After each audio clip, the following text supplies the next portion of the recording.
Magandang araw po sa inyong lahat.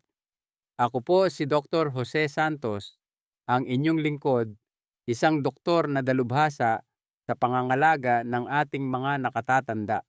Madalas ba kayong magising sa kalagitnaan ng gabi na tila naninigas at kumikirot ang inyong mga binti? Nako, hindi po kayo nag-iisa. Pero paano kung ang kasagutan pala ay wala sa ating mga gamot kundi nasa ating hapagkainan? Ang pulikat sa binti ng mga senior ay hindi lang basta simpleng abala. Ito po ay tunay na masakit, nakakapanghina, at madalas hindi natin lubos na naiintindihan kung bakit ito nangyayari. Paano kung sabihin ko sa inyo na may mga simple at masasarap na pagkain na natural na makakapagpakalma sa inyong mga kalamnan, makakapagpabuti ng sirkulasyon at makakatulong para kayo ay makatulog ng mahimbing ng walang pulikat? Ngayon, ibubunyag natin ang 5 pangunahing pagkain na suportado ng siyensya na makakatulong umiwas sa pulikat at mapanatiling mas malakas malusog at mas magaan ang pagkilos ng inyong mga binti. At ang pinakamaganda, hindi kailangan ng reseta. Maaaring ang ilan sa mga pagkaing ito ay nasa kusina nyo na at ang iba naman ay maaaring ikagulat ninyo.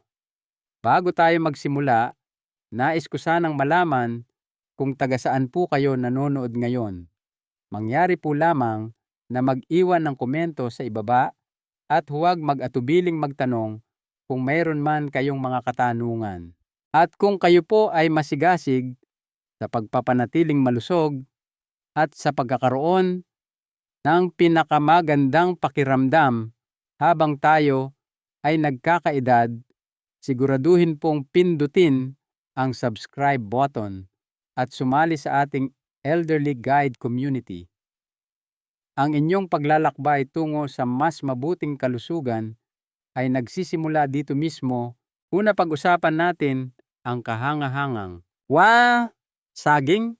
Bakit nga ba itinuturing na pangunahing pagkain ang saging para maiwasan ang pulikat sa mga senior? Ang saging po ay madalas tawaging electrolyte pills ng kalikasan at may magandang dahilan. Puno ito ng potassium, isang napakahalagang mineral na tumutulong sa tamang pag-urong-unat ng ating mga kalamnan at sa pagpapadala ng senyales ng ating mga ugat. Kapag mababa ang inyong potassium levels, isa ito sa pinakakaraniwang dahilan ng masakit na pulikat, lalo na sa gabi. Para sa mga senior na ang muscle mass at hydration ay maaaring natural na nababawasan, habang tumatanda ang saging ay nag-aalok ng madali at masarap na paraan para maibalik sa balanse ang potassium. Paano nga ba eksaktong nakakatulong ang potassium sa pulikat? Kapag bumaba ang antas ng potassium, ang inyong mga kalamnan ay maaaring maging sobrang sensitibo sa mga senyales mula sa ugat na humahantong sa mga hindi kinukusang pag-ikli na kilala natin bilang pulikat. Ang potassium ay gumagana kasama ng sodium at magnesium para mapanatiling kalmado at tumutugon ng maayos ang inyong mga muscle fibers, hindi yung naninigas at pasumpong-sumpong. Ang isang katamtamang laking saging ay nagbibigay sa inyo ng humigit kumulang 400 miligramo ng potassium na talagang makakatulong para mapanatiling gumagana ng tama ang inyong mga kalamnan. Pare-pareho ba ang lahat ng saging pagdating sa potassium at mga benepisyo? Hindi po eksakto. Ang mas malalaki o sobrang hinog na saging ay karaniwang mas mataas ang asukal, habang ang mas maliliit o medyo hilaw na saging ay may mas maraming tinatawag na resistant starch na mas mabagal matunaw. Maganda ito kung binabantayan ninyo ang inyong blood sugar. Kung kayo po ay may diabetes o sinusubukang bawasan ang carbs, piliin ang mas maliliit at mas matitigas na saging. Nagbibigay pa rin sila ng potassium na kailangan ninyo nang walang biglaang pagtaas ng asukal.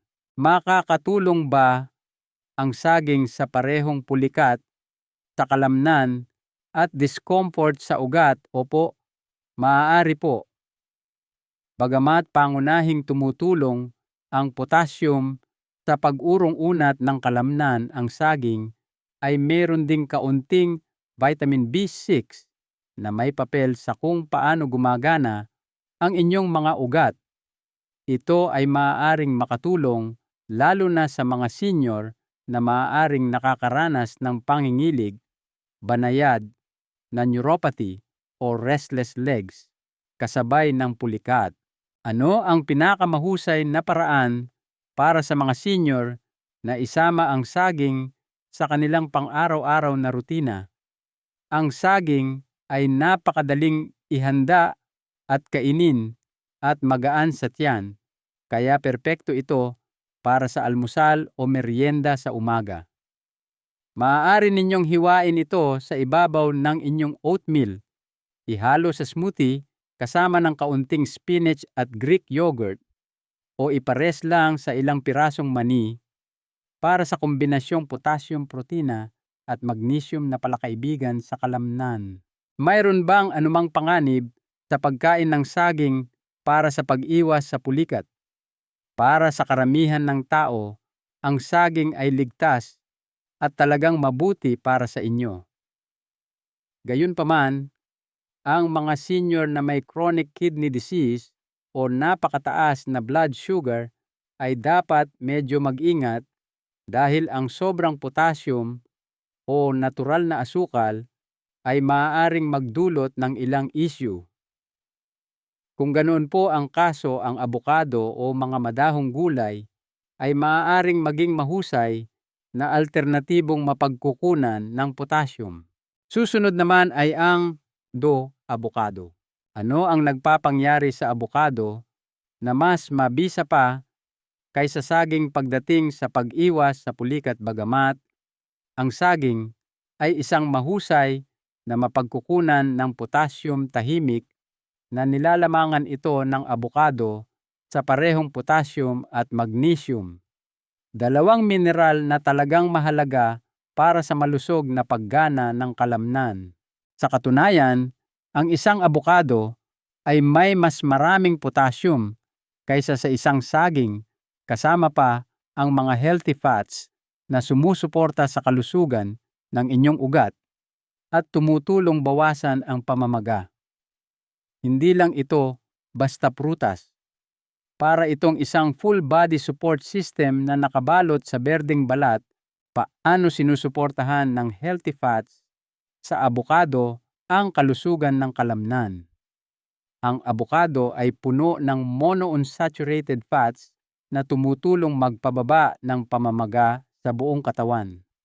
Malaking bagay po ito dahil ang pamamaga ay maaaring maging pangunahing dahilan ng paninigas ng kalamnan at iritasyon sa ugat sa mga senior. Ang mga taba na ito ay tumutulong din sa inyong katawan na maabsorb ang mga fat-soluble vitamins tulad ng vitamin D na may mahalagang papel sa kung paano ginagamit ng inyong katawan ang calcium at kung paano gumagana ang inyong mga kalamnan. Kasing halaga ba ng potassium ang magnesium sa pag-iwas sa pulikat? Siguradong sigurado po. Ang magnesium ay gumagana na parang natural na muscle relaxant. Tumutulong na pigilan ang mga senyales mula sa ugat na maging masyadong aktibo at magdulot ng pulikat. Ang mga senior ay madalas na mababa sa magnesium dahil sa mga gamot na maaaring iniinom nila o dahil hindi na ito gaanong naa-absorb ng kanilang katawan tulad ng dati. Ang pagsasama ng mga pagkaing mayaman sa magnesium tulad ng abokado ay makakatulong na maibalik ang balanseng iyon at mag-alok ng ginhawa mula sa parehong pulikat at sa mga hindi komportableng muscle spasms. Makakatulong ba ang abokado sa mga senior na nakikipaglaban din sa sakit sa kasukasuan o arthritis? Opo, maaari po. At dito talaga nangingibabaw ibuo ang abokado higit pa sa nilalaman nitong mineral. Ang taba nito ay naglalaman ng mga compound na tinatawag na phytosterols at mga antioxidant tulad ng lutein na napatunayang nakakatulong bawasan ang pamamaga at paninigas sa inyong mga kasukasuan. Kaya para sa mga senior na dumaranas ng parehong pulikat sa binti at pagkapagod ng kalamnan na may kaugnayan sa arthritis, ang abokado ay nag-aalok ng kamangha-manghang dalawahang benepisyo. Paano dapat isama ng mga senior ang abokado sa kanilang dieta para sa pinakamahusay na mga resulta? Ang abokado ay napakadaling gamitin at maaaring kainin sa parehong matamis at maalat na putahe. Maaari ninyong durugin ito sa ibabaw ng whole grain toast, ihalo sa isang green smoothie o hiwain at ihalo sa salad kasama ng ilang madahong gulay. Kapag ipinares ninyo ang abokado sa iba pang mga pagkain na mayaman sa magnesium o calcium, maaari itong lumikha ng mas malakas na epekto sa kalusugan ng inyong kalamnan at ugat. Mayroon bang anumang hindi magandang epekto ang regular na pagkain ng abokado? Ang abokado ay medyo siksik sa kalorya at taba. Bagamat ito yung good kind of fat, kaya mahalagang bantayan ang inyong mga porsyon lalo na kung sinusubukan ninyong pamahalaan ang inyong timbang. Isa pa, mataas ito sa potassium. Kaya masaya ang mga senior na may sakit sa bato ay dapat kumonsulta sa kanilang doktor bago ito kainin ng madalas. Para sa karamihan ng tao, mga kalahating abokado ilang beses sa isang linggo ay tamang-tama na. Paano maihahambing ang abokado sa iba pang mga pagkaing lumalaban sa pulikat sa listahang ito? Hindi tulad ng maraming iba pang pagkain na nagbibigay sa inyo ng potassium o magnesium, ngunit maaaring kulang sa healthy fats, ang abokado ay nag-aalok ng kumpletong pakete. Pinagsasama nito ang mga electrolyte anti-inflammatory compounds at mga taba na mabuti para sa puso na ginagawa. Itong isa sa mga pinakakumpletong pagkain para sa mga senior na nais umiwas sa pulikat ng natural. Dumako naman tayo sa 3, spinach, espinaca. Ano ang nagpapatingkad sa spinach o espinaca sa lahat ng madahong gulay pagdating sa pag-iwas sa pulikat sa mga senior? Ang spinach ay hindi lang basta isinasahog sa salad. Ito ay isang tunay na nutrient powerhouse na nagbibigay sa inyo ng sapat na dosis ng magnesium. Pero simula pa lang iyan, nag-aalok din ang spinach ng espesyal na bonus mga natural na nitrates. Tumutulong ito na mapalakas ang daloy ng inyong dugo lalo na sa inyong mga binti at iba pang bahagi sa ibaba kung saan madalas umatake ang pulikat sa gabi. Paano nakakatulong ang mga nitrates sa spinach?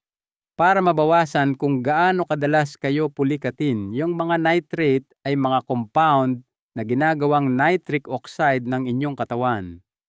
Ang molekulang ito ay tumutulong na paluwagin ang inyong mga daluyan ng dugo at pabutihin ang inyong sirkulasyon.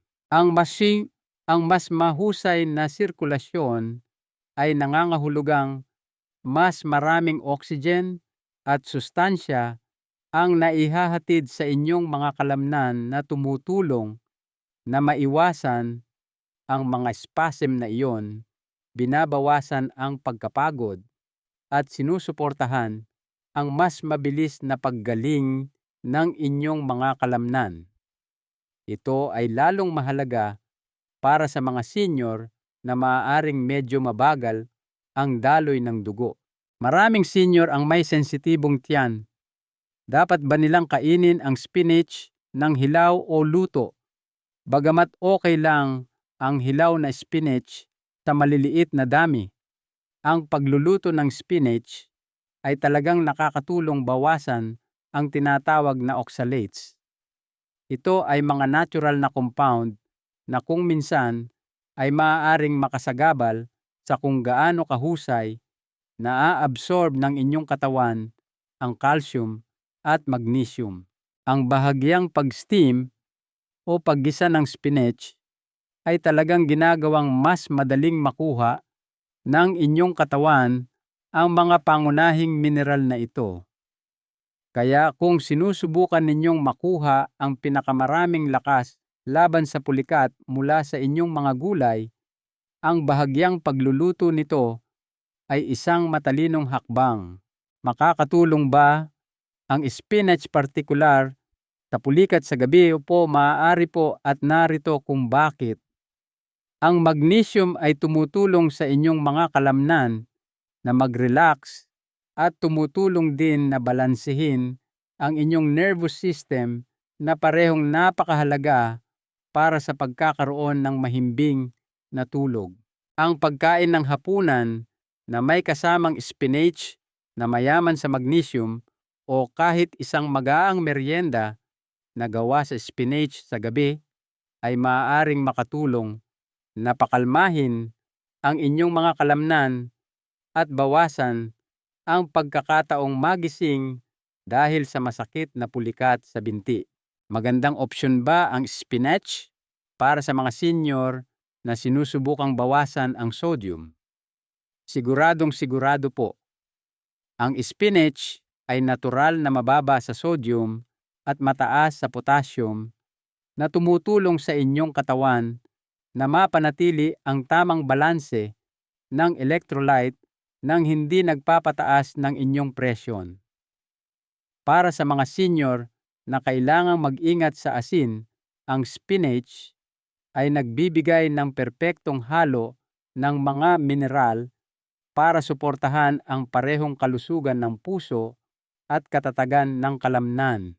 Ano ang pinakamahusay na paraan para isama ang spinach sa dieta na madali para sa mga senior?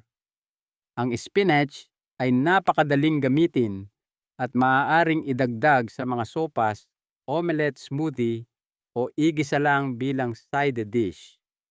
Ang pagsasama ng spinach sa mga pagkaing mataas sa vitamin C tulad ng bell pepper o isang piga ng lemon ay tumutulong din sa inyong katawan na mas mahusay na maabsorb ang iron sa spinach. Iyan ay bonus para sa inyong enerhiya at kalusugan ng dugo. Paano gumagana ang spinach kasama ng mga benepisyo ng saging at abukado na napag-usapan na natin? Habang ang saging ay mas mataas sa potassium at ang abukado ay mayaman sa healthy fats, ang spinach naman ay talagang nakatuon sa pagbibigay sa inyo ng magnesium at ng mga nitrate na nagpapalakas ng sirkulasyon.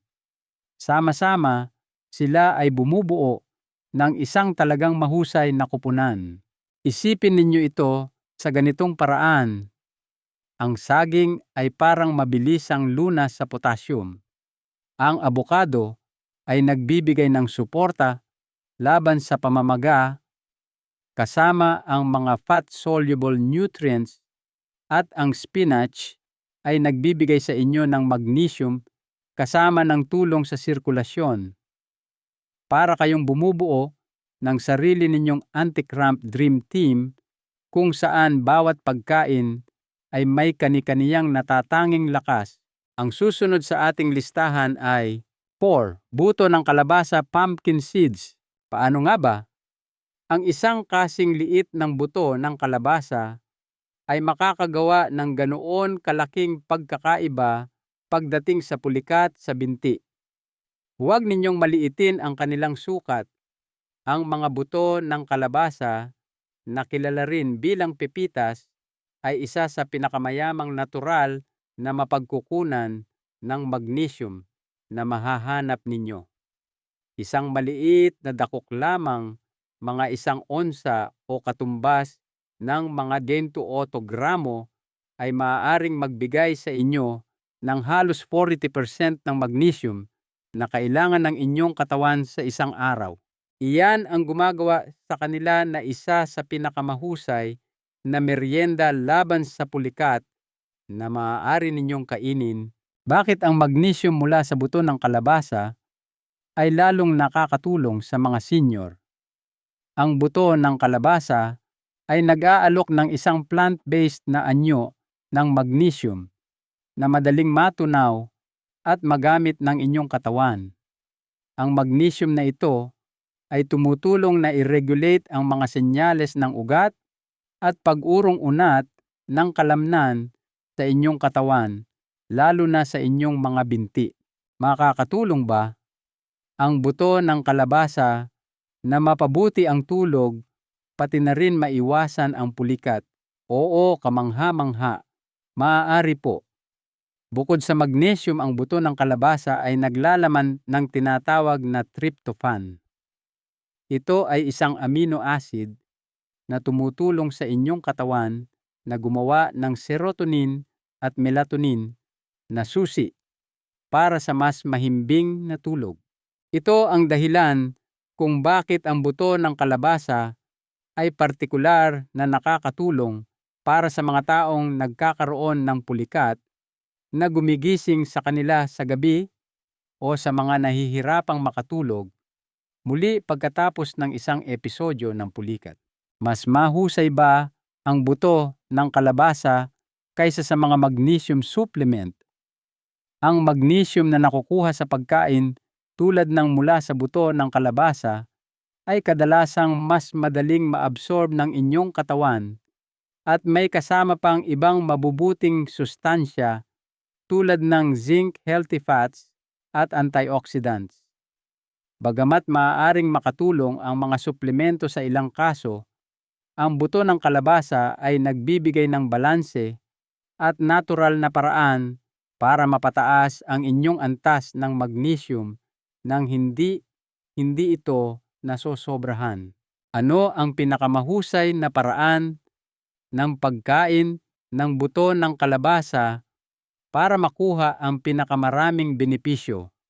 Para makuha ang pinakamaraming sustansya, piliin ang walang asin, dry roasted o hilaw na buto ng kalabasa. Maaari ninyo itong iwiwisik sa inyong oatmeal yogurt salad o ihalo sa inyong mga smoothie. Perpekto rin itong merienda bago matulog. 1 kutsara lamang bago kayo matulog ay maaaring makatulong na maiwasan ang pulikat sa binti, habang tinutulungan din kayong makatulog ng mas mahimbing. Makakatulong ba ang buto ng kalabasa sa iba pang kaugnay na issue tulad ng restless legs o pangingilig? Opo, maaari po. Ang magnesium ay hindi lamang tumutulong sa inyong mga kalamnan. May papel din ito sa pagpapanatiling malusog ng inyong mga ugat. Ito ay maaaring makabuti para sa mga taong nakakaranas ng restless leg syndrome, RLS, pangingilig, o yung pakiramdam na parang tinutusok ng karayom. Kasama ng mga anti-inflammatory fats sa buto, maaaring makatulong ito na mapagaan ang iritasyon na kasama ng banayad na mga issue sa ugat. Paano gumagana ang buto ng kalabasa kasama ng iba pang mga pagkain na napag-usapan na natin? Saging, abokado at spinach. Bawat isa sa mga pagkaing iyon ay may dalang kakaiba. Ang buto ng kalabasa ay nagdaragdag ng konsentradong dosis ng magnesium na nakakatulong sa pagtulog, kasama pa ang zinc at tryptophan na wala sa mataas na antas ang iba. Isipin ninyo sila bilang night shift worker sa inyong anti-cramp team, tahimik na pinapanatili ang kalmadong sitwasyon habang kayo ay natutulog. Ngayon, pag-usapan natin ang 5 salmon at sardinas. Ang salmon at sardinas ay siksik sa omega-3 fatty acids na napatunayang nakakabawas ng pamamaga sa inyong mga kalamnan at kasukasuan. Ang pamamagang ito ay maaaring malaking dahilan ng paulit-ulit na pulikat at paninigas. Ang mga isdang ito ay nagbibigay din sa inyo ng sapat na dami ng vitamin D at calcium na parehong mahalaga para mapanatiling gumagana ng maayos ang inyong mga kalamnan at ugat, lalo na habang tayo ay tumatanda. Paano partikular na nakakatulong ang omega-3s sa pulikat sa binti?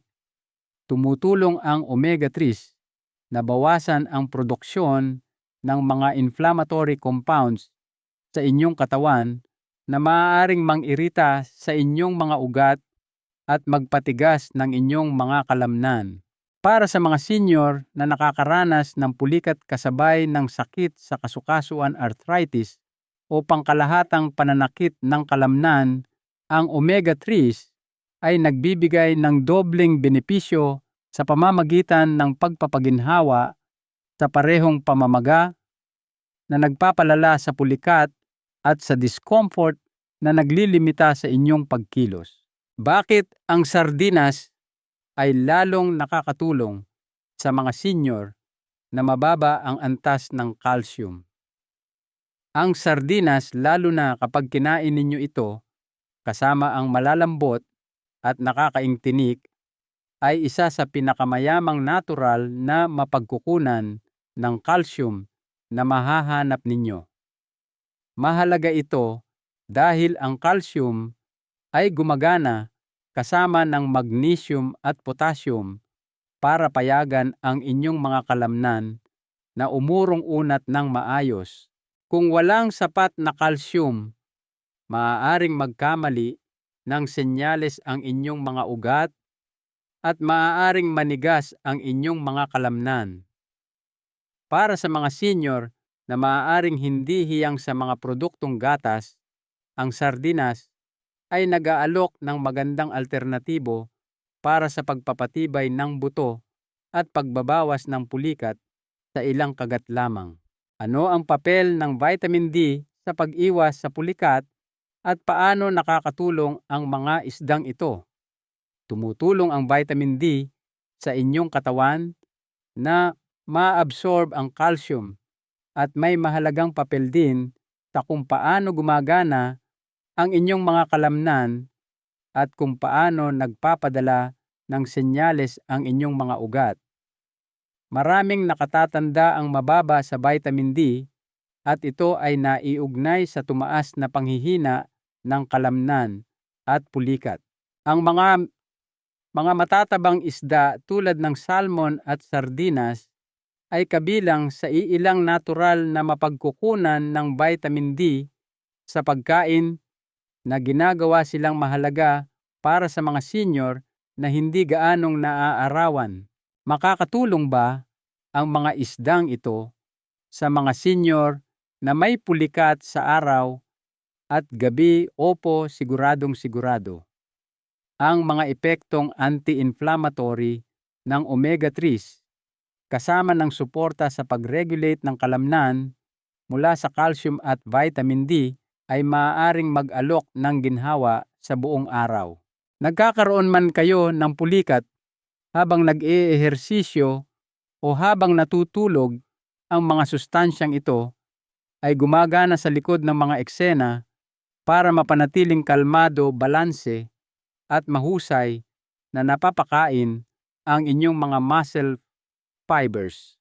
Gaano kadalas dapat kumain ng salmon o sardinas ang mga senior para makuha ang mga benepisyong ito?